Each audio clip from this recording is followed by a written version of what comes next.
Varicose veins కి సరైన చికిత్స కోసం సంప్రదించండి ఎవిస్ హాస్పిటల్. నాకు ఇద్దరు ఆడపిల్లలు. నువ్వేం చేస్తుంటావమ్మా? నేనేం లేదు మేడం, హౌస్ వైఫే. మా ఆయన రైతు మార్కెట్లో, కూరగాయల మార్కెట్లో చిన్న ఉద్యోగం చేస్తాడు మేడం. ఓకే. మా నాన్న పెళ్ళైనప్పుడు నాకు ఒక చిన్న ల్యాండ్ ఇచ్చిండు మేడం పెళ్ళికి. ఎప్పుడు? 15 ఏళ్ల క్రితం. 15 ఏళ్ల క్రితం. అప్పుడు 120 గజాల ల్యాండ్ ఇచ్చిండు. ఎక్కడ ఉంటదమ్మా ల్యాండ్? అది వరంగల్ దగ్గర చిన్న బురుజులు ఉన్నాయి మేడం, అక్కడ ఆ ప్లేస్ నాకు చూపించిండు. అంటే అది మీరు బురుజులు ఉంది అంటే అది మీ సొంత ఆస్తేనా లేకపోతే ఏమన్నా ప్రభుత్వ ఆస్తిని మీరు ఏమైనా మీ నాన్నగారు ఏమన్నా లేదు, కబ్జా మా చేయడం? నాన్నకు తాతల ఆస్తి అప్పటి నుంచి వచ్చింది. దానికి సంబంధించిన డాక్యుమెంట్స్ ఉన్నాయా మీ తాతల ఆస్తి అని చెప్పేసి? ఉన్నాయి మేడం. Okay, right. అంటే ఒకటి జయ గారు, ఎందుకు నేను ఈ మాట అడిగానంటే ఆస్తికి సంబంధించినటువంటి ఏ కేసులైనా కానీ డాక్యుమెంట్స్ పైన ఆధారపడి ఉంటుంది. మీరెంతమంది తల్లి? మా నాన్న వాళ్ళకు తమ్ముడు, నేను, అమ్మ, నాన్న. నీకు ఒక తమ్ముడు ఉన్నాడు? ఒక తమ్ముడు ఉన్నాడు. ఆ తమ్ముడికి కూడా మ్యారేజ్ అయింది, ఇద్దరు ఆడపిల్లలు. ఓకే. నాన్నగారు ఏం చేస్తుంటారు? నాన్నగారు ఏం లేదు, వ్యవసాయం చేస్తుండేవాడు. ఓకే. ఇప్పుడు సమస్య ఏంటి? అయితే ఇప్పుడే సమస్య వచ్చింది. మా నాన్నకి ఈ మధ్యలో హెల్త్ బాగుండట్లేదు. ఒకరోజు మా నాన్న నన్ను పిలిచి, అమ్మ అది రాజుల కాలం తాతల నాటిది, రాజులది, అందులో నిధులు నిక్షేపాలు ఉన్నాయి, అందులో నిధులు ఉన్నాయి, ఎవరికి నిక్షేపాలు ఉన్నాయని చెప్పారట. ఆయన చెప్పారా నీకు? మా నాన్నగారు చెప్పారు. నా డౌట్ కరెక్ట్ అయింది. అదే ఎందుకంటే రాజుల కాలం నాటి ఆస్తిలోని వీళ్ళు ఉన్నారు. ఇక్కడ ఒక డౌట్ క్రియేట్ అయ్యింది, నాకు బెనిఫిట్ ఆఫ్ డౌట్. అందులో నిధి నిక్షేపాలు ఉన్నాయి. ఓకే, నిధి నిక్షేపాలు మటుకు నా మైండ్ వెళ్ళలేదు, ఆస్తి మాత్రము ఆ యొక్క కోవకు చెందినటువంటి ఆస్తి. రైట్. నిధి నిక్షేపాలు ఉన్నాయి, అది ఎట్టి పరిస్థితుల్లో ఎవరికి అమ్మొద్దు, నీ దగ్గర ఉంచుకో, నువ్వే పెట్టుకో అని చెప్పిన తర్వాత ఆ విషయము మా తమ్ముడికి తెలిసింది. అమ్మ, ఇక్కడ నాకు ఒక డౌట్ అమ్మా. ఇప్పుడు తాతల నాటిది అంటే మీ నాన్నగారిది, వాళ్ళ నాన్నగారిది అట్లా వస్తా ఉంది కదా. అవును మేడం. సాధారణంగా మగ పిల్లలకి వస్తుంది, కానీ నీకు ఇవ్వటానికి గల కారణం ఏంటి? నీకెందుకు ఇచ్చారు ఆయన? మా నాన్న కట్నం కింద అవి రాసి పెళ్లి రోజే, పెళ్ళప్పుడే నాకు రాసి ఇచ్చాడు మేడం.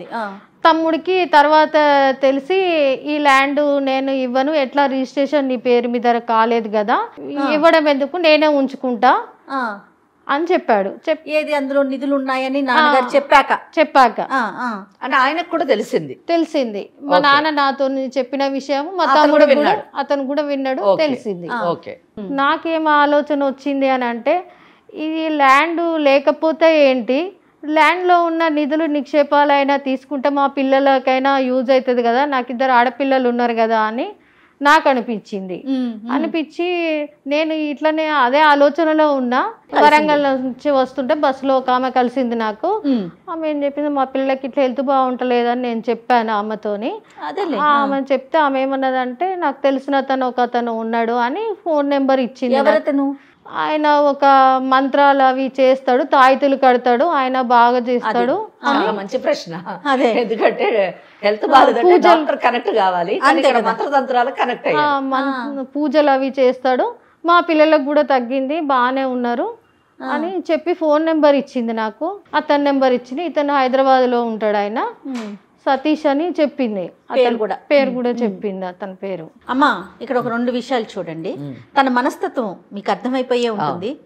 నిధి నిక్షేపాలు ఉంటాయమ్మా అని వాళ్ళ నాన్నగారు చెప్పగానే నమ్మేసింది. ఓహో, ఆయన ఉంటాయేమో అని చెప్పారేమో, ఉన్నాయి ఫిక్స్డ్గా నాకే కావాలి అనేది ఒకటి. ఇప్పుడు పక్కనతో మాట్లాడగానే, సరే పిల్లలకి బాగోలేదు కదా, ఏ డాక్టర్నో చెప్తే అది అలోపతినో హోమియోనో ఆయుర్వేదం అయితే అదొక ఆలోచన, మంత్రాలు అనగానే దానికి కనెక్ట్ అయిపోయింది. అంటే ఆలోచన విధానం చూడండి ఎలా ఉంది, అది నేను చెప్పేది. ఇంకోటి జయ గారు, వీక్ పర్సనాలిటీ, అంటే వీక్ పర్సనాలిటీ, సెల్ఫిష్నెస్, ఆస్తుల మీద ఆశ, ఇవన్నీ ఏం చేసాయంటే ఆమెలో ఉన్నటువంటి తెలివితేటల్ని సప్రెస్ చేసాయి. ఇది ఒక విషయము. ఇంకోటి, తరచూ మనము ఈ మధ్యన ఈ కేసులు, ఇటువంటి మూఢనమ్మకాల కేసులు చేస్తున్నాం. ఇక్కడ 2 డిఫరెంట్గా చూడాలండి. We cannot give a wrong message to the society. ఏంటంటే భగవంతుడు, పూజలు, పునస్కారాలు, యజ్ఞాలు, యాగాలు ఇస్ డిఫరెంట్. దాన్ని మనం 100% అప్రిషియేట్ చేస్తాము, మనం పాటిస్తాం. కానీ మంత్రాలు, తంత్రాలు అన్నది డిఫరెంట్ ఆస్పెక్ట్.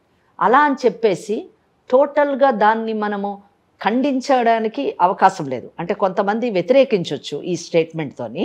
ఎందుకంటే యజుర్వేదంలోని 2 యజుర్వేదాలు ఉన్నాయి, black Yajurveda, white Yajurveda. Black Yajurveda మొత్తం తాంత్రిక్ ఇది గురించే మాట్లాడుతూ ఉంటుంది. అయితే అటువంటి మంత్రగాళ్ళు తాంత్రిక విద్యలు అభ్యసించినటువంటి వారు, పాటించేటటువంటి వారు ఈనాటి సమాజంలో పర్ఫెక్ట్గా ఉన్నటువంటి వాళ్ళు లేకపోయి ఉండొచ్చు, కానీ విద్య అయితే ఉంది. ఇక్కడ ఏమైందంటే లక్ష్మి మీరు ఇందాక చెప్పినట్టు ఆమె పర్సనాలిటీ చెడు వైపు మొగ్గింది. దానికి కారణం స్వార్థము, ఆశ, ఆస్తి మీద ఆమెకున్నటువంటి మమకారం. తర్వాత ఏం జరిగింది తల్లి? నేను ఫోన్ చేశాను మేడం, మా పాపకి హెల్త్ బాగాలేకపోతే నేను ఫోన్ చేశాను. చేస్తే కొన్ని చిట్కాలు చెప్పిండు నాకు, ఇట్లా చేయమ్మా అట్లా చేయమ్మా అని. నాకు ఎందుకో నమ్మకమే అనిపించింది, నమ్మకంగానే చెప్పిండు మేడం నాకు. అట్లా చేసినా తగ్గిపోయింది. మీరు చిట్కాలు చెప్పారన్నారు కదా, చిట్కాలు ఏ టైప్ ఆఫ్ చిట్కాలు చెప్పారు? ఏం లేదమ్మా, ఇంట్లో పసుపు ఉంటుంది కదా దేవుడి దగ్గర, ఆ పసుపు కొంచెం తీసి అక్కడ పెట్టేసి అది తీసుకొని పాలల్లో వేసి తాగించమని చెప్పింది పిల్లలకి. అట్లా తాగించాను మేడం. అట్లనే ఇంకా ఈ శనివారం అట్లా వేప చెట్టు చుట్టూ అట్లా ప్రదక్షిణలు, రావి చెట్టు చుట్టూ అట్లా ప్రదక్షిణలు చేయమన్నాడు. అట్లా చేస్తే పిల్లలకి తగ్గింది మేడం. ఏ మందు వాడకుండానే ఈ 2 చేయగానే తగ్గిపోయింది, అంతేనా? అంతే మేడం. ఓకే, దీంతో మీకు నమ్మకం వచ్చేసింది? ఆయన నమ్మకం పసుపులో ఉండేటటువంటి యాంటీబయాటిక్ కాబట్టి అది లోపల ఉన్నటువంటి జర్మ్స్ ని తీస్తుండొచ్చు. ఇంకా వేప చెట్టు అన్నది మంచి గాలికి, వేపాకు ఎప్పుడు మంచిది కాబట్టి ఓకే, నమ్మకాన్ని స్ట్రాంగ్ చేయడానికి, నమ్మకం కలిగించడానికి 2 చిట్కాలు చెప్పారు. కానీ ఎంత కరెక్ట్ గా అప్ చేశాడో చూడండి. అంటే మనిషి మోసం చేసేటటువంటి వ్యక్తి ఒక సిస్టమాటిక్గా మోసం చేయగలుగుతాడు. ఆ మోసం చేయడానికి ప్రధానమైనటువంటి అంశం నమ్మకాన్ని కుదుర్చుకోవడం. ఆ నమ్మకాన్ని కలిగించాడు first step. What will be the next step చూద్దాం. నాకు నమ్మకం అనిపించి మా ఇంట్లో జరిగిన ఈ ల్యాండ్ విషయం గురించి అతనితో చర్చించాను. చర్చిస్తే అతను ఏమన్నాడంటే, చేస్తానమ్మా, ఆ పూజలు కూడా చేస్తా నేను, నువ్వేం బాధపడకు, నేను చేస్తాను, చెప్పినట్టు చెయ్యి, కానీ నాకు చెప్పినట్టు ఎవరికి చెప్పొద్దు, మరి ఇద్దరి మధ్యలోనే ఉండాలి, చెప్తే ఎందుకంటే అట్లాంటివి ఫలించవు అని చెప్పాడు. అమ్మ, ముందు దానికి డబ్బులు ఏమైనా తీసుకున్నాడా? ఇప్పుడు పిల్లల కోసం వైద్యం చెప్పాడు కదా ఆయన, పసుపు, వేప చెట్టు, ఏం తీసుకోలేదు మేడం. దానికి డబ్బులు కరెక్ట్ అమ్మా. పలానా రోజు, అమావాస్య రోజు, పౌర్ణమి రోజు అట్లా చెయ్యని నిమ్మకాయలు, కొబ్బరికాయ వెళ్ళి ఆ ల్యాండ్ ఉన్న దగ్గర ఎవరు చూడక ముందు అక్కడ పెట్టమని చెప్పిండు. పూజ గిన చేసి వచ్చేయమని చెప్పిండు. అట్లా 2 months జరిగింది. ఆ తర్వాత 2 months తర్వాత మళ్ళీ ఫోన్ చేస్తే నువ్వే ఇక్కడికి రావాలి, నా దగ్గరికి రా, హైదరాబాద్కు రా, వస్తే నేను పూజ చేసి కొంత సామాను ఇస్తాను, నేను పూజ సామాను తీసుకెళ్ళి అక్కడ పెట్టాల్సి ఉంటుంది ల్యాండ్లో అని చెప్పిండు. కాదమ్మా, నేను ఏమైనా సర్టెన్ టైం చెప్పాడా? ఇన్ని రోజుల్లో నీ పని అయిపోతుంది అట్లా ఏమైనా చెప్పాడా? చెప్పాడు మేడం. ఇప్పుడు 2 నెలలు అయిపోయింది కదా అని నేను అడిగిన. 2 నెలలు అయిపోయింది కదా, మరి ఏమైంది సార్ అని అంటే, అయిపోతుందమ్మా తొందరలోనే, చేద్దాము, నువ్వు ఒకసారి వచ్చేయి అక్కడికి, పూజ చేస్తా, ఇంటికి వచ్చేసాయి హైదరాబాద్కు. వాళ్ళ ఇంటికి రమ్మన్నాడమ్మా అని చెప్పాడు. నాకెందుకో కొంచెము సందేహం అనిపించింది. ఏం పర్లేదమ్మా, నాకు మ్యారేజ్ అయింది, రా అమ్మా, భయపడాల్సింది ఏం లేదని నమ్మకంగా 4 మాటలు మంచిగా చెప్పిండు. చెప్పేసరికి నాకు నమ్మకం అనిపించి నేను హైదరాబాద్కి వెళ్ళాను మేడం. అడ్రస్ ఇచ్చిండు, రమ్మన్నారు, వెళ్ళాను మేడం. మీ ఆయనకు తెలుసా ఈ విషయం? మా ఆయనకి ఏం తెలియదు మేడం. ఆయనకు కూడా చెప్పలేదు? మేడం. ఎందుకు చెప్పలేదు లక్ష్మి? మరి ఎవరికి చెప్పొద్దు అన్నాడు కదా మేడం. ఎవరికి అంటే ఇంట్లో ఉన్న భర్తకు కూడానా? ఎంత అమాయకంగా ఉన్నారమ్మా. వెళ్ళావమ్మా? వెళ్ళాను మేడం. వెళ్ళిన తర్వాత రమ్మన్నాడు, కూర్చోమన్నాడు మేడం. కూర్చున్న తర్వాత వాళ్ళ వైఫ్ ఉందా? వైఫ్ అప్పుడు లేదు. మీ వైఫ్ లేదని అడిగితే బాబుని తీసుకురావడానికని స్కూల్కి వెళ్ళింది, దగ్గరలో ఉన్న స్కూల్కి వెళ్ళింది తీసుకురావడానికి, ఇప్పుడు వస్తుందమ్మా. ఇల్లేనా అది? ఇది ఇల్లే మేడం. బొట్టు పెట్టిండు, బొట్టు పెట్టి తీర్థం ఇచ్చాడు నాకు. తీర్థం ఇచ్చిన తర్వాత నేను తీసుకున్న తర్వాత నాకు అసలు ఏం జరిగిందో ఏం తెలియదు మేడం. లేచేసరికి పూజ అయిపోయిందని అవి పూజ సామాను చేతిలో పెట్టిండు. అయితే లేచేసరికి నాకు కొంచెం ఎందుకో ఇబ్బందిలాగా, కళ్ళు తిరిగినట్టు, ఫీవర్ లాగా అనిపించింది మేడం. అవి తీసుకొని నేను వెళ్ళిపోయిన తర్వాత 2 డేస్కు డబ్బులు పంపించాను, నేను అడిగిన అమౌంట్ అతనికి. మళ్ళీ తర్వాత 10 డేస్ తర్వాత మళ్ళీ ఫోన్ చేసి ఏమైందమ్మా అమౌంట్ మళ్ళీ పూజ చేయాలి అక్కడ, ఈసారి నేను చేయాలి అక్కడ ల్యాండ్లోనే చేయాలి పూజ, మరి అమౌంట్ పంపి దానికి ఖర్చు అవుతుంది కదా అమ్మ అని చెప్పాడు. చెప్పేసరికి నా దగ్గర డబ్బులు ఏం లేవు, ఇప్పుడు ఏమొద్దు తర్వాత చూద్దాము అని చెప్పాను మేడం. ఎంత డబ్బులు పంపించారు? 70,000. అంటే ఆయన అడిగాడా? ఆయనే అడిగాడు మేడం. ఆయన అడిగితే 70,000 పంపించాను మేడం. పంపించిన తర్వాత మళ్ళీ ఫోన్ చేసి డబ్బులు ఇవ్వని మళ్ళీ అడిగిండు. ఎంత అడిగాడు? మళ్ళీ 30,000 అడిగిండు మేడం. అంటే 1,00,000 రూపాయలు దీనికి. ఓకే, పంపించారా మరి? లేవు మేడం, అప్పటికే నేను ఉన్నదంతా అమ్మేసి నగలన్నీ అమ్మేసిన, అవి ఇచ్చేసిన. అప్పటికి ఇంకా 10,000 అప్పు చేసిన నేను. అది కాక దేవుడి దగ్గర దాచుకున్న డబ్బులు కూడా నేను పగలగొట్టి ఇచ్చేసిన మేడం నేను. మంచిదే, ఎందుకంటే బాగా నిధి నిక్షేపాలు వస్తాయి కదా, 1,00,000 రూపాయలు పైన పర్వాలేదు, అదే కదా, ఇంకా చాలా వస్తుంది కదా, అంతేనా? తప్పు కదమ్మా. అవును మేడం. అందులో నిధి నిక్షేపాలు ఉన్నాయా లేదా అన్నది మీకు తెలియదు మేడం. ఎవరినో నమ్మేసి మీరు ఆయన ఎంత డబ్బు అడిగితే అంత డబ్బులు ఇచ్చేస్తున్నారు. పోనీ ఆ తీసేవాడు తీయగలిగేటటువంటి శక్తి ఉన్నవాడా కాదా అన్నది కూడా మీరు వెరిఫై చేసుకోలే కదా. ఆయన దగ్గరికి మీరు వెళ్ళింది ఎందుకు? మీ పిల్లలిద్దరికి ఒంట్లో బాగలేకపోతే చూపించుకోవడానికి వెళ్ళారు. పిల్లలకు ఒంట్లో బాగలేకపోవడానికి నిధి నిక్షేపాలకి ఏమైనా సంబంధం ఉందా? కానీ తర్వాత ఏం జరిగింది? అయితే నా దగ్గర ఇప్పుడు లేవు, కొంత టైం కావాలి తర్వాత చూద్దామని చెప్పేసరికి నా దగ్గర ఫోటోలు ఉన్నాయి నీవి అని పంపించిండు, వాట్సాప్కి పంపించిండు ఫొటోస్. అవి చెప్పుకోలేను మేడం, అవి చాలా అసభ్యంగా ఉన్నాయి మేడం. ఎవరి ఫోటోలు అసభ్యంగా ఉన్నవి? నావి ఆయన కలిసి దిగిన ఫొటోస్ మేడం. అంటే మీరిద్దరు కలిసి దిగారా? దిగలేదు. ఆ ఎపిసోడ్ కూడా ఉందా? లేదు మేడం, నాకు తెలియకుండానే అది తెలియకుండా ఎలాగైతుందమ్మా? ఇద్దరు అసభ్యంగా ఉండేటటువంటి ఫోటోలు మీ ఇద్దరివి ఎలా వస్తాయి నీకు తెలియకుండా? అంటే నువ్వు ఏదో దాస్తున్నావు మా దగ్గర. నిజం ఏం దాచట్లేదు. అంటే ఆ నిధి నిక్షేపాల గురించి ఎంతకైనా దిగజారుతావు అన్నమాట నువ్వు. లేదు మేడం. మరి అవి ఎట్లా వచ్చినాయి నాకేం తెలియదు. ఎలా తెలియకుండా ఉంటుందమ్మా? ఎవరికి చెప్తున్నా ఎలా నమ్మాలి? నీకు తెలియకుండా ఎలా జరుగుతుంది? నాకు తెలియకుండానే జరిగింది మేడం అట్లా. ఇది ఎలా సాధ్యం తల్లి?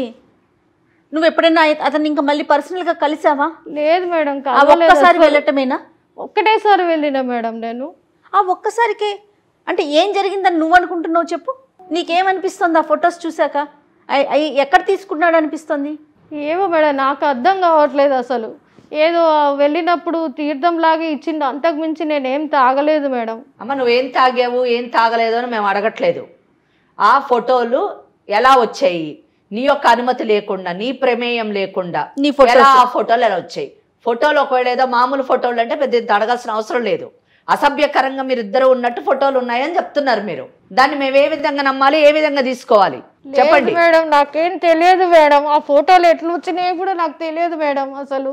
అవి ఎప్పుడు తీసి ఉండొచ్చు? అవి పోనీ మీ లెక్క ప్రకారం తీర్థం ఇచ్చినప్పుడు వాళ్ళ ఇంటికి వెళ్ళినప్పుడు తీసిన ఫొటోసే మేడం అవి. అంటే ఆ తాగినప్పుడు మీకు సోయలేదా?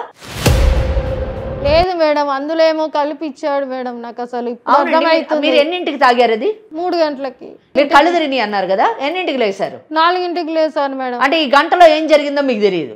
ఏం తెలియదు మేడం నాకు. అంటే ఈ గంటలో జరిగినటువంటి భాగవతమే ఫోటోలు అంటారా? తెలియదు, కావచ్చు అని నా ఊహ మేడం.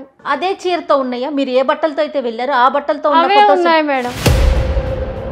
అట్లా దాన్ని బట్టి నేను అనుకుంటున్నా మేడం. ఆ తర్వాత మళ్ళీ ఎప్పుడు మీరు కలవలేదు అతన్ని? నిజం చెప్పాలమ్మా లక్ష్మి, ఈ వేదిక దాకా వచ్చాక ఆవిడ ఒక అడ్వకేట్. ఓకే, మీరు ఎక్కడా కూడా అబద్ధం చెప్పొద్దు, ఏది దాచొద్దు, నిజాన్ని దాచొద్దు, ఉన్నది ఉన్నట్టుగా కరెక్ట్గా చెప్పండి.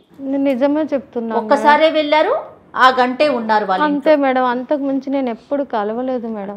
1 అవర్లోని జరిగినటువంటి ఇది మాట, ఇది ఆ ఫోటోల యొక్క సారాంశము. కానీ ఏమైన తర్వాత డబ్బులు ఇవ్వమంటే ఈ ఫొటోస్ పంపించాడు మేడం. ఇది మా ఆయనకు తెలిసి చాలా. ఆయనకి ఎట్లా తెలిసింది? మీకు కదా పంపించారు, మీ వాట్సాప్ కి పంపించారు. ఫోన్ చూసాడు. ఎలా చూసాడు మీ ఆయన? మా ఆయన చూస్తాడు కదా మేడం నా ఫోను. ఓకే, ఏమన్నారు మీ ఆయన? చూసి నువ్వు నాకు తెలియకుండా చేసేది ఇదానా నువ్వు పని అని చాలా గొడవ చేసిండు. ఇంట్లో చాలా పెద్ద గొడవ అయింది మేడం. మీ గొడవ అయిన తర్వాత మీరిద్దరు ఇంకా కలిసే ఉన్నారా? కలిసే ఉన్నాం మేడం. పిల్లలు ఉన్నారు కదా మేడం. ఓకే, అంటే మీ ఆయన క్షమించాడు? లేదు, క్షమించలేదు. గొడవ జరుగుతూనే ఉంది మేడం. Okay, right. గొడవ జరుగుతూనే ఉంది కానీ బట్ కలిసే ఉన్నారు. మళ్ళీ హైదరాబాద్కి వెళ్ళారు. నేను మళ్ళీ ఒకసారి అతన్ని కలవడానికని వచ్చినప్పుడు ఇంటికి వెళ్ళి నువ్వు ఇట్లా చేస్తున్నావు ఏంది అని అడగడానికని నేను వెళ్ళారు. నేను ఒక్కదాన్నే వెళ్ళినా మేడం. ఎందుకు ఇట్లా చేస్తున్నావు అని అడగడానికని వెళ్తే డోర్ తీసింది ఆ అమ్మాయి, వాళ్ళ వైఫ్. తీసి చూస్తే నాకు ఆ రోజు బస్సులో కలిసిన అమ్మాయే. ఆమె డోర్ తీసేసరికి నేను షాక్ అయినా మేడం. ఈమె ఇక్కడ ఎందుకు ఉన్నది, నాకు బస్సులో కలిసిన ఆమె అని అంటే అతను ఏమన్నాడంటే ఈమె మా వైఫే అని చెప్పేసరికి అప్పుడు నేను బాగా మోసపోయినా అని అర్థమైంది మేడం. బాగా నాకు అప్పటికి అర్థమైందా తల్లి నీకు? అప్పటికి అర్థమైంది మేడం, నేను మోసపోయినా. జరగాల్సిందంతా జరిగిపోయింది కదా. వాళ్ళ ఆవిడికి తెలుసా మిమ్మల్ని ఇలా చేశాడని? తెలుసు మేడం, ఇద్దరు అనుకోనే చేశారు మేడం. నేను అనేది డబ్బుల విషయం కాదు, మీకు మత్తిచ్చి ఇట్లా మిమ్మల్ని పాడు చేశాడన్న విషయం తెలిసిందా వాళ్ళ ఆవిడికి? తెలియదు మేడం నాకు ఆ విషయం. అతనికి అంటే వాళ్ళ ఆవిడని కూడా మోసం చేశాడు? తెలియదు మేడం. కావచ్చు. అయితే ఇంక నాకు మోసపోయినా అని అర్థమైంది మేడం. ఇంటికి వచ్చిన ఇంకా నాకేం అర్థం కాక పాల్పోక మీది ప్రోగ్రాంలో చూసి ఒకరోజు ఇట్లానే న్యాయం జరుగుతుందేమో అని మీ దగ్గరికి వచ్చిన మేడం. నాకే మీరు న్యాయం చేయాలి. అదేగాక అతను చాలా మందిని మోసం చేస్తున్నాడు కదా మేడం. ఎంతో మంది మోసపోతున్నారు, చాలా మందిని మోసం చేశాడు మేడం. అయితే నా భర్త నన్ను వద్దంటున్నాడు మేడం. ఇదంతా జరిగింది, నువ్వు అసలు వద్దంటున్నాడు. నా వద్దు అంటే నా పిల్లల భవిష్యత్తు, ఏ పిల్లల కోసం నేను దాన్ని చేశానో, నిధులని నేను వెళ్ళాను నమ్మకంగా, ఫ్యామిలీనే వద్దు అని అన్నప్పుడు ఇంకా నేను ఏం చేయాలో నాకేం అర్థం కావట్లేదు మేడం. అసలు ఏది దిక్కు తోచట్లేదు మేడం. అందుకే నేను మీ దగ్గరికి వచ్చాను మేడం. నేను దేని గురించి వచ్చారు మా దగ్గరికి? మీ దగ్గరకు వస్తే న్యాయం ఏదైనా జరుగుతుంది అని. ఏం న్యాయం చేయాలి? నీకేం న్యాయం చేసేటటువంటి పరిస్థితి ఎప్పుడు రావాలో తెలుసా? ఇటువంటి పరిస్థితులు ఉన్నప్పుడు ఇది చేయకముందు ఏం చేస్తే బాగుంటుంది అని సలహా అడగడానికి రావాలి. అంతేకాని అన్నీ అయిపోయిన తర్వాత తప్పుల మీద తప్పులు చేసి, నేరాల మీద నేరాలు చేసి, నేరాలు చేసేవాడికి నువ్వు వత్తాసు పలికి, వాడితో సహకరించి నీ జీవితాన్ని పాడు చేసుకొని, నిన్ను నమ్ముకుని నిన్ను పెళ్లి చేసుకున్నటువంటి నీ భర్త జీవితాన్ని పాడు చేసి, ఇద్దరు పిల్లలు ఉన్నారని స్పృహ కూడా లేకుండా చేసి ఈరోజు న్యాయం కావాలంటే ఏం న్యాయం చేయాలి? నీవు వేరేవాళ్ళ గురించి నువ్వు మాట్లాడకు, వేరేవాళ్ళు కూడా మోసం చేస్తున్నాడేమో అని ఆ మాట నువ్వు చెప్పకు. ఏం సోషల్ సర్వీస్ చేసేది ఏం లేదు, కానీ ముందు నీ జీవితాన్ని ఏం చేసుకున్నావు అది ఆలోచించు. అట్లా అనొద్దు మేడం, మీరే న్యాయం చేయాలి మేడం. తప్పకుండా అంటాను. కాదమ్మా, ఏ ధైర్యంతో నువ్వు ఒంటరిగా, అతను ఎవరో తెలియకుండా నువ్వు ఒంటరిగా ఎలా వెళ్తావమ్మా?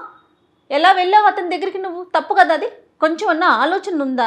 ఒక్కటి జయ గారు, ఇటువంటి పనులు చేసేటటువంటి, అంటే ఇటువంటి ధైర్యం చేసేటటువంటి వాళ్ళు, ఇటువంటి స్వార్థపూరితమైనటువంటి పనులు చేసేవాళ్ళు, ఇటువంటి మూఢనమ్మకాలని ప్రేరేపించేటటువంటి వాళ్ళు, వత్తాసు పలికేటటువంటి వాళ్ళని మనం న్యాయం చేయాలి అని వస్తే న్యాయం చేయడం అన్నది ఇంపాసిబుల్. ఇంకోటి, మనం ఏదైనా వాళ్ళని సర్ది అంటే కౌన్సిలింగ్ చేయాలని చేయడం కూడా తప్పని నేను భావిస్తాను. ఎందుకంటే అటువంటి పని చేయడం వల్ల we are going to give a message that మీరు తప్పులు చేయండి, మేము ఇక్కడ ఉన్నాము కాపాడడానికి అని చెప్పడానికి చట్టం అయితే రెడీగా లేదు. ఇక్కడ లక్ష్మి మీద నాకు 100% వ్యక్తిగతంగా చాలా ఒక అమాయకురాలు అనేటటువంటి కన్సర్న్ అయితే ఉంది. కానీ బట్ చట్టం ఆమెకి ఎటువంటి సహకారం చేసేటటువంటి అవకాశాలు చాలా అరుదైనటువంటి అవకాశాలు. But one thing I can say, ఒకటి, ఆమె భర్త అంటే లక్ష్మి మోసపోవడం వల్ల తన అందమైనటువంటి జీవితాన్ని, కుటుంబాన్ని ఈరోజు విచ్ఛిన్నం చేసుకుంటుంది. కనుక ఆ భర్తని ఏ విధంగా అయినా కౌన్సిలింగ్ చేసి ఈమెను క్షమించమని అడిగేటటువంటి దిశలోని మనం ప్రయత్నించగలమా అన్నది ఒక ఇష్యూ. రెండోది, తెలుసో తెలియకో ఆమె అంటే తనకు న్యాయం జరగాలి అనే ఉద్దేశంలో ఆమె ఇంకా ఎంతమంది ఆడవాళ్ళకి అతను అన్యాయం చేస్తున్నాడో అని ఒక మాట అంది. కాబట్టి అటువంటి చర్యల నుంచి అతను ఆపు చేయడానికి ఎవరైతే సతీష్ అని ఉన్నాడో అతనికి సరిగ్గా గట్టిగా వార్నింగ్ ఇచ్చేటటువంటి అవకాశం ఉంది. మూడవది, ఇటువంటి మూఢ నమ్మకాలతోని ముందుకు వెళ్ళాలి అనేటటువంటి స్వార్థపూరితమైనటువంటి ఆలోచన కలిగినటువంటి మహిళల్ని ఇక్కడికి మనము స్టాప్ చేయడానికి, ఇటువంటి ఆలోచన నుంచి బయటపడండి, దాని పరిణామాలు ఏ విధంగా ఉంటాయో తెలుసుకోవాలి అనేటటువంటి విషయంలోనూ మనం ఒక మెసేజ్ ఇవ్వగలుగుతాం. ఒకవేళ సతీష్తో కానీ మీరు మాట్లాడితే రాబో కాలంలో ఇటువంటి పనులు చేస్తే ఇదే కార్యక్రమం ద్వారా అతనికి బుద్ధి చెప్తాము అన్నది కూడా నేను మాట్లాడతాను. అమ్మ మన లాయర్ గారు చెప్పారు, సతీష్తో మాట్లాడదామా నీ భర్తతో మాట్లాడదామా, ఎవరైనా అసలు ఇక్కడికి వస్తారా, పోనీ పిలిపిద్దామా, నువ్వు ఎవరైనా వీళ్ళిద్దరిలో వీరు వస్తారు మేడం అంటే మన టీం వెళ్ళి వాళ్ళతో మాట్లాడి మేము తీసుకొస్తాను, ఏం చేద్దాం నువ్వు చెప్పు, ఇప్పుడు నీ దగ్గరే ఉంది, అసలు నీకేం కావాలి అన్నది ఇక్కడ. నువ్వు నీ భర్త గురించి మా దగ్గరికి వచ్చావా, లేకపోతే సతీష్ దగ్గర నుంచి డబ్బు రాబట్టడానికి వచ్చావా, లేదా వాడికి బుద్ధి చెప్పడానికి వచ్చావా అన్నది నువ్వు నిర్ణయించుకొని చెప్పాలి. ఏం చేద్దాం లక్ష్మి చెప్పు నువ్వు. మా ఆయన నాతోని గొడవ జరిగినాక 6 నెలల నుంచి కూడా నాతోనే ఉంటున్నాడు. కాకపోతే మీరు చెప్తే మా ఆయన వింటాడు మేడం, నాతో ఉంటాడు, నా ఫ్యామిలీ నా సంసారం నిలబడుతుందనే నమ్మకం నాకు ఉన్నది మేడం. తప్పకుండా మేడంతో మాట్లాడిద్దాం. సతీష్ మాత్రం అసలు వదిలిపెట్టద్దు మేడం. నాలాంటి వాళ్ళు ఎంతో మంది మోసపోతున్నారు మేడం, కానీ అతనికి మాత్రం శిక్ష పడాలి మేడం. మరి శిక్ష పడాలంటే మీరు కోర్టులో కేసులు వేయడానికి సిద్ధంగా ఉన్నారా?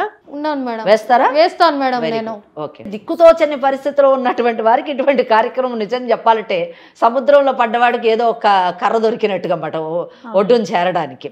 సో ఈ కార్యక్రమం ద్వారా ఏదైనా సహాయం దొరకాలి, వాడికి బుద్ధి చెప్పాలనే ఆలోచనలో ఉంది. తప్పకుండా మరి ప్రయత్నిద్దాం. ముందు మనం అతనితో మాట్లాడదాం. ఈ అమ్మాయి చెప్పింది ఎంత మటుకు కరెక్ట్ కూడా మనం ఆలోచించాలి. ఆలోచించి మనం మాట్లాడి తర్వాత విల్ డిసైడ్. రైట్ అమ్మా. సో మీరు చెప్తున్నారు కాబట్టి నేను సతీష్కి ఫోన్ చేయమంటాను. లక్ష్మి కాల్ చేస్తారా? చేస్తాను మేడం. చెయ్యండి. Hello sir. చెప్పండి అమ్మా. నేను లక్ష్మిని మాట్లాడుతున్నా సార్. ఏమైందమ్మా, డబ్బులు పంపిస్తాను ఇంకా పంపించలేదు? కాదు సార్, అట్లా మోసం చేయడం మీకేం తప్పు అనిపించట్లేదా సార్? అట్లా ఫొటోస్ పెట్టి నన్ను ఎందుకు ఇట్లా బ్లాక్మెయిల్ చేస్తున్నావు నన్ను? కాదు, ఇప్పుడు అవన్నీ ఎందుకు మాట్లాడుతున్నావు? అయిపోయిన దాని గురించి నువ్వు ఫస్ట్ పైసలు పంపిస్తే ఇలా పనుంది నాకు. పైసలు కాదు, ఇప్పుడు నా ఫ్యామిలీ కావాలి నాకు. మా ఆయన నాతో గొడవ పెడుతున్నాడు, ఎట్లా దిగినావు, ఎట్లా ఫొటోస్ పంపించిండ్రని. అవమ్మా, ఇప్పుడు నువ్వు డబ్బులు పంపిస్తే ఇప్పుడు మ్యాటర్ క్లియర్ అయిపోతుంది కదా. మా ఆయన ఒప్పుకుంటలేడు, ఇప్పుడు గొడవ పెడుతున్నాడు నాతోని. మీ ఆయనతో నాకేం సంబంధం? మీ ఆయనకి చెప్పేసి వచ్చావు నా దగ్గరికి నువ్వు? కాదు, అట్లా చేయడం నీకు మోసం అనిపించట్లేదా? నీకు తప్పు అనిపించట్లేదా? తప్పేముందమ్మా దానిలో? నువ్వు నన్ను నమ్మొచ్చినావు, నమ్ముతేనే కదా ఎవడైనా మోసం చేసేది.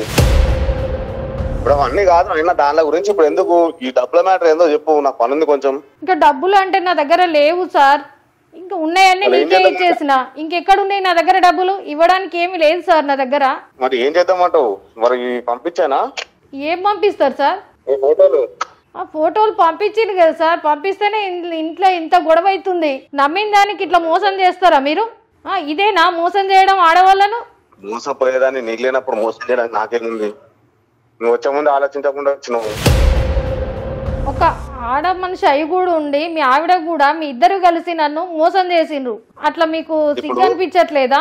ఇప్పుడు సిగ్గు పడడానికి ఏం లేదు. ఇప్పుడు నువ్వు బంగారానికి డబ్బులకు ఆశపడిందని నీకు సిగ్గు అనిపించలేదు? అప్పుడు ఏదో నాకు తెలివి తక్కువ ఇట్లా మీలాంటి వాళ్ళలో పడి మోసపోయినా. నీ లాభం కోసం నా దగ్గరకు వచ్చినావు, అప్పుడు నా లాభం కూడా చూసుకోవాలి కదా. నేను లాభం అంటే ఇదే సార్, ఇట్లా మీరు చేసేది? ఈ రోజు రేపు బయట పైసలు తప్ప ఏం నడుస్తుంది? ఇప్పుడు నువ్వు నా దగ్గరికి ఎందుకు వచ్చినావు? పైసల కోసమే కదా, బంగారం కోసమే కదా. అవును. మరి ఇప్పుడు నీ లాభం నువ్వు చూసుకున్నావు, నా లాభం కూడా నేను చూసుకోవాలి కదా. అప్పుడు ఏం లాభం చూసుకుంటావు? సతీష్. హలో, ఎవరు? నేను వెంకటేశ్వర అడ్వకేట్ మాట్లాడుతున్నాను. ఏంటి లాభం చూసుకునేది? నీ దగ్గరికి ఆమె డబ్బు గురించి, నిధి నిక్షేపాలు తవ్వకాల గురించి వచ్చింది, అంతేగాని ఆమె క్యారెక్టర్ పోగొట్టుకోవడానికి రాలేదు. నువ్వేం చేసావు? ఆమెని ఏం తమాషా చేస్తున్నావా? సతీష్, ఇది లీగల్ అడ్వైజ్ అనే ఒక కార్యక్రమం. దీనికి ఈ లక్ష్మి అనే ఆవిడ మా దాకా వచ్చింది. నాతో పాటు నేను జయాని సుమన్ టీవీ నుంచి ఈ ప్రోగ్రామ్ చేస్తున్నాం. సీనియర్ అడ్వకేట్ వెంకటేశ్వరి గారు ఇక్కడే ఉన్నారు. మీ ఫోన్ సంభాషణ అంతా కూడా మేమంతా వింటూ ఉన్నాం. మీరేం మాట్లాడుతున్నారు సతీష్? అసలు ఆవిడ మీ దగ్గరికి ఎందుకు వచ్చింది? మీరేం చేశారు? టీవీ లాగా తీసుకెళ్ళారా లక్ష్మి నువ్వు? ఇది అదంతా అయిపోయింది. ఇప్పుడు మేము అడిగే ప్రశ్నకి సమాధానం చెప్పండి. చెప్పండి మేడం, ఏం జరిగింది అసలు? లక్ష్మి మీ దగ్గరికి ఎందుకు వచ్చింది? అది అడ్వకేట్ గారు అడుగుతా ఉన్నారు. వాళ్ళ ఇంట్లో ఏదో నిధి ఉందని చెప్పేసి మా వైఫ్ కి కన్సల్ట్ అయి నా దగ్గరకు వచ్చారు వాళ్ళు. ఇప్పుడు వాళ్ళ నిధి మేము తీపిచ్చి ఇద్దామని చెప్పేసి మేము కూడా మాట్లాడినాము. మేము కూడా అది అయిపోయింది. ఏంటి నిధి తీసేయడానికి నువ్వేమైనా ఎక్స్పర్ట్ వా? ఏం సైన్స్ చదివావు నిధి తీయడానికి? నీకేం పర్మిషన్స్ ఉన్నాయి? నిధులు ఎవరు ఆస్తులు సతీష్? మీ ప్రైవేట్ ఆస్తులా? నిధి తీయడానికి నువ్వెవరు? వాళ్ళ ప్రైవేట్ ఆస్తి కాబట్టి నా దగ్గర దాకా ఎక్కువ తక్కువ మాట్లాడకు, అడిగిన దానికి సమాధానం చెప్పు. నీకేం రైట్ ఉంది అని అడుగుతున్నా. పర్మిషన్ ఉందా గవర్నమెంట్ దగ్గర నుంచి? గవర్నమెంట్ కి తెలిసి పనులు జరగాలంటే జరగవు మేడం. ఏది అవన్నీ నువ్వు చెప్పకు. గవర్నమెంట్ పని జరుగుతాయో జరగవో తెలియదు కానీ నువ్వు లోపలికి వెళ్ళడం మాత్రం ఖాయం. నిధి మటుకు ఆగకుండా ఇంకెక్కడికి వెళ్ళావు? ఇంకేం చేసావు ఆమెని? నిన్ను నిధి తీయమని అడిగింది కానీ తన క్యారెక్టర్ తీసుకోమని అడగలేదు కదా. ఏం చేసావు? ఇప్పుడు వచ్చిన ఆమెకు లేదు కదా మేడం. అప్పుడు ఆశపడే కదా నా దగ్గరకు వచ్చిర్రు. ఆశతోనే నా దగ్గరకు వచ్చింది. అవును, దేనికి వచ్చింది? నిధి తీసి పెట్టమని వచ్చింది. అక్కడతో ఆగావా నువ్వు? చేయాల్సిన వెధవ పనంతా చేసి ఇంకా పైపెచ్చు అమ్మాయిని బెదిరించటమా? ఆ ఫొటోస్ ఇవి అవి బయట పెడతానని చెప్పి ఇంకా ఇంకా అమాయకురాలు కాబట్టి సారు సార్ అని మాట్లాడుతా ఉంది నీతో. ఏం సతీష్, ఇది కరెక్టేనా మీరు చేసే పని? మీతో పాటు మీ భార్య కూడా ఉందని చెప్తా ఉంది. ఏదో ఆవిడేది, ఆవిడకి ఇవ్వండి ఫోన్, ఒకసారి మాట్లాడదాం. ఇట్లా మోసం చేయటం ఇట్లానా? వచ్చినప్పుడు లేకపోతే అంటే లేకపోతే మీ ఇష్టం వచ్చినట్టు చేస్తారా అమాయకుల్ని చూసి? ఇప్పుడు ఆమెకు తెలివి లేదు. తెలివి అంతా ఏంటో మేము చూపిస్తాం. తెలివి లేదు కాబట్టి అన్ని పోగొట్టుకుంది. ఇప్పుడు ఆమెకు తెలివి తెప్పించి నువ్వెంత తెలివి తక్కువ అన్నది ప్రూవ్ చేస్తాం. ఓకేనా? ఇలాంటివి చాలా చూసినా మేడం నేను. ఇలాంటివి చాలా చూసాడంట. అదే చాలా చూసావు. ఇప్పుడు ఇది లాస్ట్. చాలా చూసావు, చాలా మందిని మోసం చేశాను అని నువ్వే ఒప్పుకుంటున్నావు. ఈ సాక్ష్యం చాలు. నువ్వు ఆమె భర్తకి ఆమెకి ఫోటోలు పంపించావు వాట్సాప్లోని. ఆ సాక్ష్యం చాలు నువ్వేం చేసావని. నీకు తెలుసా నువ్వేం చేసావని నువ్వు చెప్తున్నావో? చెప్తాను. చట్టపరంగా ఇతనికి అసలు ఎలాంటి శిక్ష పడుతుందో చెప్పండి అమ్మా. చట్టం ఏం చేస్తుందో చెప్పండి ఒక్కసారి. చెప్పేది మేడం, ప్రపంచంలో మోసపోయే వాళ్ళు ఉన్నంత వరకు మాలాంటి వాళ్ళు ఉంటూనే ఉంటారు. Okay, very good. అలాగే చట్టం కూడా ఉంటుందండి సతీష్. మీరు చెప్పేది వింటానికి మేము లేము ఇక్కడ. చెప్పనియండి. ఓకే, చెప్పు సతీష్, చెప్పు. మోసపోయే వాళ్ళు ఉన్నంత కాలము మోసం చేసేవాళ్ళు నీలాంటి వాళ్ళు ఉంటారు. తర్వాత నెక్స్ట్ స్టెప్. ఆమె కూడా వాళ్ళ ఇంట్లో తెలియకుండా మోసం చేసి నా దగ్గరకు వచ్చింది. ఓకే, వాళ్ళ ఇంట్లో మోసం చేసుకుంది. నీలాగా పరాయోడు పెళ్ళాన్ని మోసం చేయలేదు. నీ పెళ్ళాన్ని ఎవరన్నా అలా చేస్తూ ఊరుకుంటావా? మోసం చేసినటువంటి వాడికి నేరం పైన ఒక చట్టం ఉంటుందని తెలుసా నీకు? చాలా చూసానన్నావు కదా. ఆ చాలా కేసుల్లోనే ఎవరు చట్టాన్ని ఆశ్రయించి ఉండరు. కానీ ఈ కేసులో ఏమవుతుందో విను. సతీష్, అసలు మీరు ఏం మాట్లాడుతున్నారు మీకు అర్థమవుతోందా? మేడం, ఇప్పుడు ఒక ఆమె మీ దగ్గరకు వచ్చిందని చెప్పేసి మీరు ఇన్ని మాట్లాడుతున్నారు. నేను రోజుకి ఎన్ని చేస్తానో ఏం చేస్తానో నాకు తెలుసు. ఇప్పటిదాకా నేను నన్ను ఎవరు పట్టుకున్నది లేదు, చేసిన లేదు. అదే కదా, అదే కదా.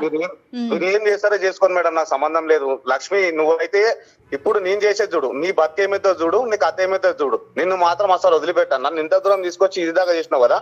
నీ సంగతి ఏందో నేను చూస్తా. నిన్ను మాత్రం వదిలిపెట్టా. అర్థమైందా? మీరేం చేస్తారో చేసుకోండి మేడం. నేనేం చేయాలా చేస్తా. లక్ష్మి, నిన్నైతే వదిలిపెట్టాను. చిట్కేసి మరి చెప్తున్నా. చేసుకోండి, నీకు తెలుస్తుంది. నేనేందో నీకు తెలుస్తుంది. నువ్వు మళ్ళీ నా కాళ్ళ దగ్గరకు వచ్చే రోజు దగ్గరలో నుండి నీ చూసుకోవాలి. పెట్టేశాడమ్మా. అమ్మా, అతనికి ఎంత ధైర్యం అమ్మా. మీరు ఒక అడ్వకేట్ ఉన్నారని చెప్పినా కూడా అతను భయపడట్లేదు ఏంటమ్మా? అంటే మోసం చేయడానికి అలవాటు పడిపోయాడు. ఆయన అన్నది ఒక మాట కరెక్ట్. ఏంటంటే మోసపోయే వాళ్ళు ఉన్నంత కాలం మోసం చేసేవాళ్ళు మోసం చేస్తూనే ఉంటారు. ఖచ్చితంగా అమ్మా. ఈ స్టేట్మెంట్ని ఈ ఎపిసోడ్ చూస్తున్న ప్రతి అమాయకురాలైన మహిళ అండర్లైన్ చేసుకోవాలి. అంటే ఏంటంటే మనిషి మోసపోకుండా ఉండడానికి ప్రయత్నించాలి.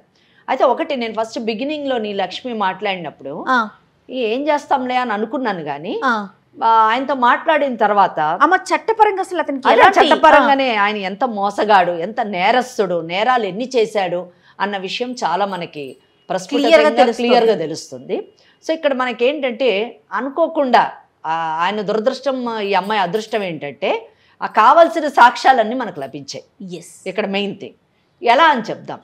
ఫస్ట్ మనము ఆ అమ్మాయికి ఆశ చూపించి, అంటే నిధి నిక్షేపాలు తవ్వి నేను నీకు అందజేస్తాను అని చెప్పడమే ఫస్ట్ నేరం అండి. ఎలా నేరం అంటే, నిధి నిక్షేపాలు అన్నవి నిజానికి వ్యక్తిగతమైనటువంటి ఆస్తులు కాదు. అంటే మన ప్రాపర్టీలో ఆ ఆస్తి ఉన్నా కానీ అవి బయటపడితే ఒకవేళ అవి ప్రభుత్వానికి ఆధీనం చేయాలి. అలా చేయకుండా ఇతనే తీసేసి, ఒకవేళ ఆయనకు ఆ శక్తి ఉన్నా తీసి ఆమె తను పంచుకోవాలి అనే ఆలోచన ఉండడమే ప్రథమ నేరం. మైన్స్ అండ్ మినరల్స్ యాక్ట్ కానివ్వండి, లేదా ఆర్కియాలజికల్ లాస్ కానివ్వండి, ఇన్వోక్ చేస్తే తప్పకుండా జైలుకి వెళ్ళేటటువంటి అవకాశం. ఇంకోటి, రెండోది, అసలు ఫస్ట్ అతనికి తీసేటటువంటి శక్తి అంత శాస్త్రం అతనికి తెలిసి ఉండాలి. ఆ శాస్త్రం అతనికి తెలిసినటువంటి వ్యక్తి కాదు. తెలిసి ఉంటే ఇమీడియట్గా తీసేవాడు. కానీ ఈమె దగ్గర ఇన్స్టాల్మెంట్ వైజ్ డబ్బులు గుంజడము, ఆ తర్వాత ఈమె యొక్క లోబర్చుకోవడం, క్యారెక్టర్ని అసాసినేట్ చేయడము నిజంగా దురదృష్టకరమైన. ఇది రెండో నేరం. లేని శాస్త్రాన్ని అంటే తెలియని శాస్త్రాన్ని తెలుసు అని చెప్పి డబ్బు తీసుకొని ఆమెని మోసపుచ్చాడు అని చెప్పచ్చు. అంటే తెలియని దాన్ని చెప్పాడు కాబట్టి చీటింగ్ కింద వస్తుంది. అంటే డబ్బును కూడా లాగాడు కాబట్టి తెలియని శాస్త్రాన్ని వచ్చు అని చెప్పడము, మోసపుచ్చడము, డబ్బు లాగడము, ఇది చీటింగ్ కింద తీసుకోవాలి మనం. రెండో నేరం. మూడోది ఎక్కడ అన్నిటికంటే చాలా గొప్ప నేరం ఏంటంటే తీసిస్తానని డబ్బు తీసుకోవడమే కాకుండా ఆమెని లోబర్చుకోవడం అన్నది నిజంగా చాలా భయానకమైనటువంటి నేరం.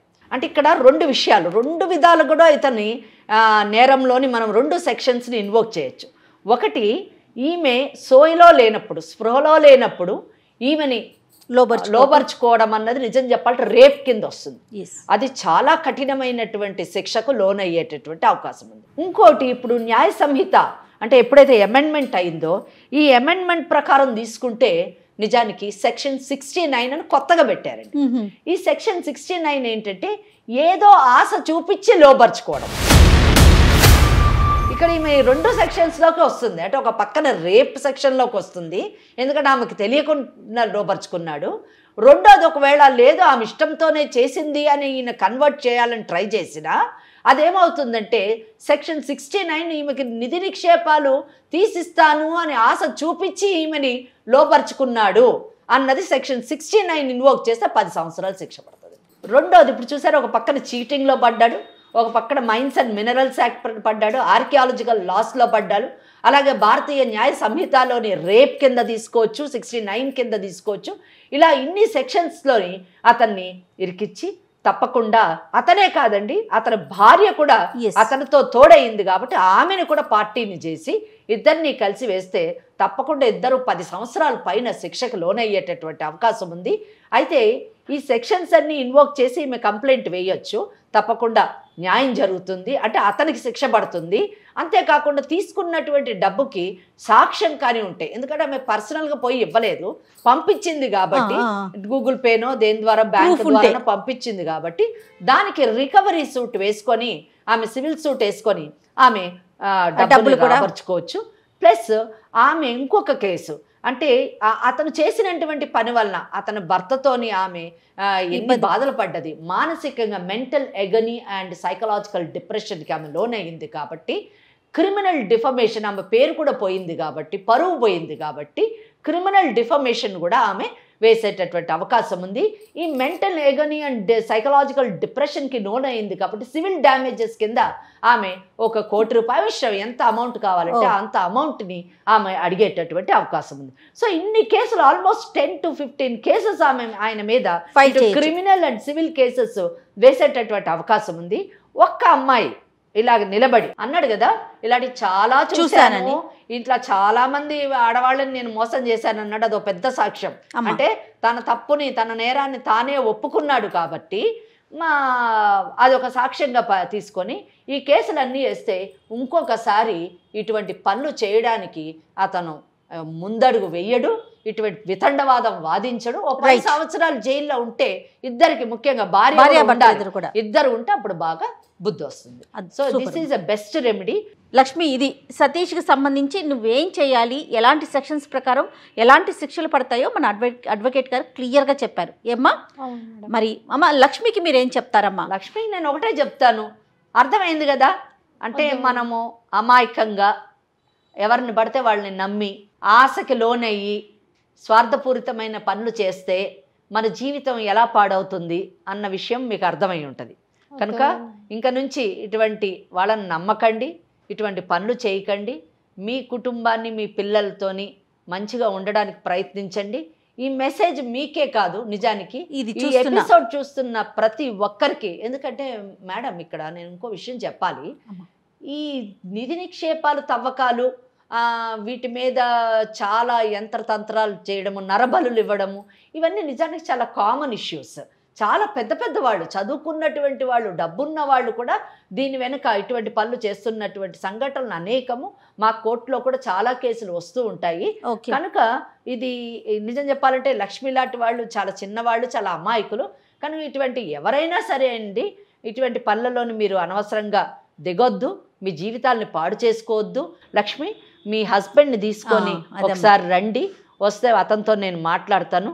మీ ఇద్దరికి కౌన్సిలింగ్ ఇచ్చి అతన్ని ఒప్పించి మీ కుటుంబాన్ని సరిదిద్దడానికి ప్రయత్నం చేస్తాం మేము. తప్పకుండా తీసుకొస్తాను మేడం.